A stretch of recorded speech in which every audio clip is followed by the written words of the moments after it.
magazine. Busted in Cannes! Twice this year we've outed the mag for faking pictures of Brad Pitt and Jennifer Aniston, so they can claim they're back together again. Dinner dates, house hunting, and a ring! But it is, of course, a lie, manufactured with decade-old photos of the pair, which are flipped and zipped to forge a fabricated reunion. Yes, we can. Well, now we can reveal how they make up other stories too. Whether it be household names taking trips to rehab, or stars having psychotic breakdowns, or the ever-popular stars without makeup and their skin eruptions. So, how does it work? Well, these boring photos of clear-skinned Katie Holmes weren't going to sell magazines, so NW gave her some pimples. For a stars in rehab tale, NW took a slim-looking Lily Allen and photoshopped shadow around her ribs to make the singer starving and struggling. While for this recent story of Angelina Jolie heading for the psych ward, the mag's photographic evidence was 2 years old, and not evidence at all.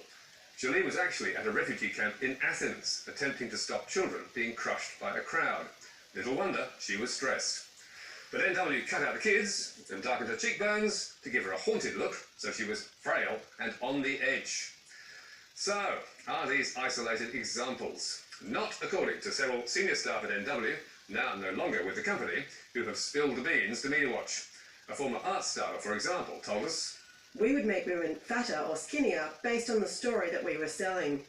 While a former sub at NW revealed, "In body stories, it would be making shadows darker to bring out the bones. If it's a stars without makeup story, redness would be brought out, or colour would be taken out to make them look more pale. So in an Angelina Jolie story, they would darken her eyes, ribs and cheekbones." And, says the same source, when NW wasn't lying with Photoshop, it was busy writing works of fiction.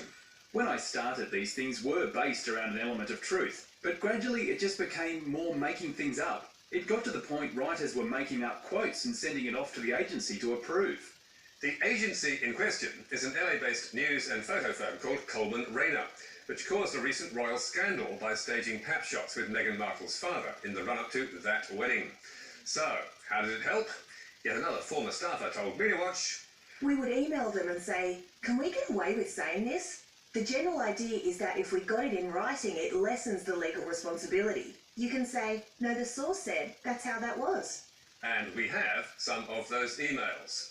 One of which relates to this 2016 story about Liam Hemsworth and Miley Cyrus on honeymoon, where, having created the quotes, NW asked Coleman Rayner to launder them, with NW's news editor asking, Wondering if you had a Miley Liam source you could reach out to approve some quotes we've worked up for them? Based on that ring pic and them heading off on a road trip together? with the magazine suggesting quotes like, It wouldn't surprise anyone if they'd gone ahead and secretly tied the knot. An insider reveals. except that there was no insider, just a writer in Sydney making it up. And look, there it is, in the copy, word for word. Magic, eh? So, did editor Mark Brandon know what the naughty writers were up to? Staff say yes, telling Media Watch, We would have stories ready to go, and suddenly we would see the cover for the week that had all of these claims that weren't included in the story. The editor would come up with cover lines he thought would sell the mag. Suddenly, all the things that weren't there before had to be woven into the stories. He basically just made up stories for the cover instead of writers working on it. hard to believe.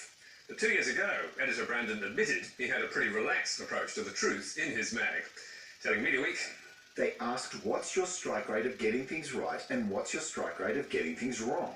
I said, it's kind of the same as real life when people are talking about their friends. Sometimes it is right and sometimes it turns out not to be right.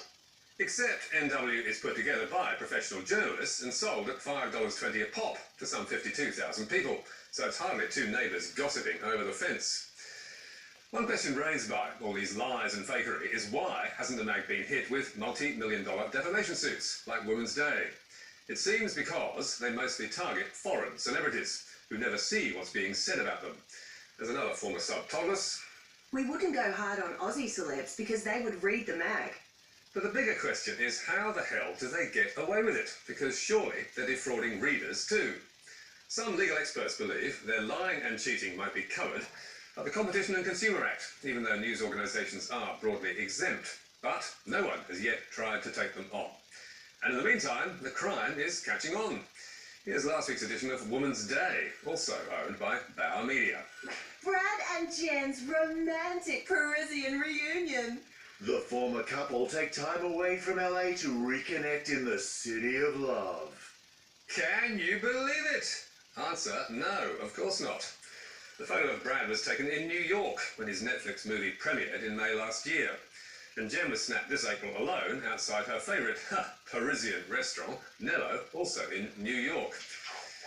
We sent a list of questions to NW and Bauer Media. Surprise, surprise, they declined to comment. But surely it is time they were stopped. But now to a shocking case of wrongful conviction.